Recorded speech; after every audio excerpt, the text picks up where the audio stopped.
une semaine, s'est tenue, sous le patronage du ministre national de la Justice et des Droits humains, une conférence organisée par ABEA. La conférence portait sur la base de données judiciaires. Donc, ABEA a monté pour le compte du ministère national de la Justice et des Droits humains une base de données judiciaires. L'avantage, c'est que la base de données judiciaires va faciliter la présentation des statistiques, le suivi des dossiers par les greffiers, le suivi des dossiers par les acteurs de la justice de façon globale. Et ça également, c'est une activité très importante. Mais la base de données judiciaire, c'est juste un volet de tout le programme que nous avons sur les nouvelles technologies de l'information au service de la justice. Nous avons un système d'alerte précoce que nous sommes en train de mettre sur pied. Nous avons en même temps aussi, nous sommes en train de vouloir mettre sur pied ou alors essayer la vidéoconférence, c'est-à-dire que comment est-ce que la vidéoconférence peut faciliter l'accès à la justice. La réalité à l'est de la RDC, c'est que, je l'ai dit tout à l'heure, l'organisation judiciaire est inachevée. Conséquence, il y a des gens qui sont dans des zones extrêmement éloignées, qui n'arrivent pas à porter plainte, qui n'arrivent pas à rencontrer le procureur de la République pour suivre leur cas. Et donc, avec un système de vidéoconférence, par exemple, le procureur, à partir de son bureau, peut être en contact avec les populations dans des zones les plus reculées et pouvoir donc prendre en compte leurs plaintes. Et c'est également, ce système peut également être utilisé dans les hôpitaux. L'hôpital de Hill-Africa, par exemple, à Goma, peut, à travers la vidéoconférence, un médecin qui se trouve dans cet hôpital peut, à travers ce système, examiner quelqu'un qui se retrouverait dans une loi et pouvoir même délivrer un certificat médical. C'est des choses qui se passent ailleurs. Et vous savez que la RDC, c'est un très grand pays et nous estimons qu'aujourd'hui, les nouvelles technologies sont l'une des voies pour rapprocher la justice des justiciables ici en RDC. L'exercice de votre travail ici en République démocratique du Congo, vous ne rencontrez pas de difficultés? Bon, vous savez, nous travaillons en étroite collaboration avec le ministère national de la Justice et des Droits humains. Nous travaillons en étroite collaboration avec les ministères provinciaux. Nous travaillons en étroite collaboration avec le Conseil supérieur de la magistrature, avec les acteurs de terrain qui sont les présidents des juridictions et les responsables des parquets. Vous savez, toute la question est quel est le sens de notre présence ici? Nous sommes là pour, je vous l'ai dit tout à l'heure, pour les questions d'état de droit. C'est des questions de souveraineté. Et donc, c'est des questions pour lesquelles on ne fait pas de publicité. Et donc, notre travail, c'est un travail de fond. Voilà, et vous l'avez bien dit tout à l'heure, on n'est pas connu. Mais nous faisons un travail de fond. Nous ne sommes pas là pour faire des accusations. Nous sommes là pour travailler à l'intérieur du système, pour le renforcer de l'extérieur. Et donc, la stratégie de fonctionnement avec le positionnement par rapport aux institutions étatiques est très important. Nous sommes une institution, une organisation qui a pour but d'accompagner les acteurs étatiques. Et donc, nous ne pouvons pas travailler sans la collaboration des acteurs étatiques. Notre responsabilité, c'est justement de les accompagner. C'est tout le sens de notre présence ici. Nous ne sommes donc pas là pour dénoncer, mais nous sommes là pour travailler à l'intérieur du système et pouvoir le renforcer.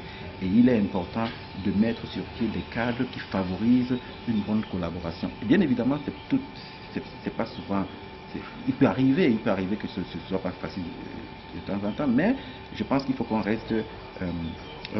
on reste conforme, qu'on reste fidèle, voilà, qu'on reste fidèle aux objectifs de notre présence ici.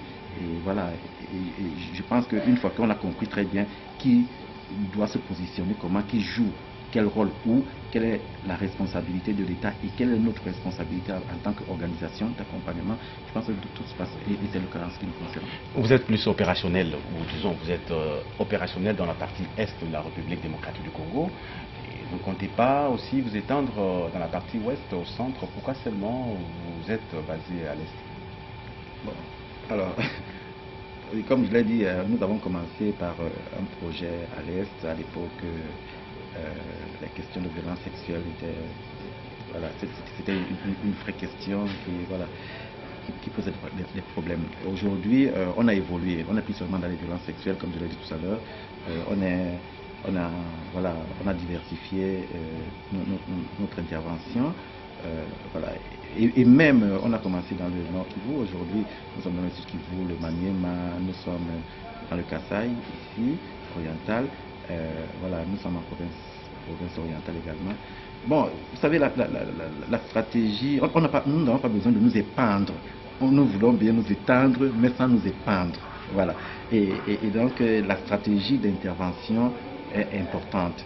Et comme j'aime à le dire, la stratégie est au centre de tout ce que nous faisons. Vous n'avez pas de stratégie, voilà, vous allez faire de la dépense de l'argent qui vous a mis à disposition pour faciliter un certain nombre de choses. Et donc, nous voulons mettre en avant, nous mettons toujours en avant cette stratégie. Comment est-ce que nous pouvons apporter des solutions concrètes aux problèmes réels qui se posent. Ce n'est pas parce que l'objectif ne doit pas être d'être partout en RDC, mais c'est d'être présent là où on a besoin. Justement, on a, pour parler souvent, justement des possibilités de s'étendre, nous avons une réunion sur la planification stratégique de ABA qui aura lieu ici, toujours à Goma, au mois de juillet. Donc savoir quel est notre objectif, quelle est notre vision par rapport à RDC pour les 5 prochaines années. Et donc peut-être qu'à ce moment après, je serai en mesure de vous répondre. Mais jusque-là, je confirme que oui, voilà, nous sommes encore dans cette province-là. Il nous faut beaucoup de ressources. La RDC est grande, il nous faut beaucoup de ressources, que ce soit les ressources financières ou les ressources humaines, mais toujours comment on appelle ça, la moelle épinière ou alors le thème transversal qui doit accompagner tout ça, c'est la stratégie. Où est-ce qu'on va? Il ne s'agira pas pour nous tout simplement d'exécuter des projets pour exécuter.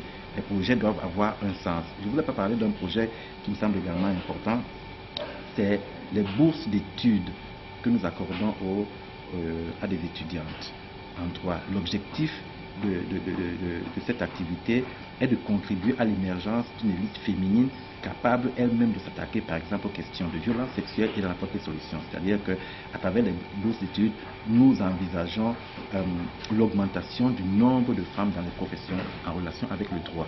Aujourd'hui, nous avons dans le Maniema une quinzaine d'étudiantes qui bénéficient des bourses d'études. Et ces étudiantes ont été prises depuis la 2e année d'université. Elles sont aujourd'hui en 5e année d'université, donc en 2e licence. Nous avons, je pense, 11 étudiantes qui sont dans le Nord Kivu, le Sud Kivu également. Donc pour dire que on règle peut-être des problèmes ponctuels, mais en même temps on se projette vers le futur.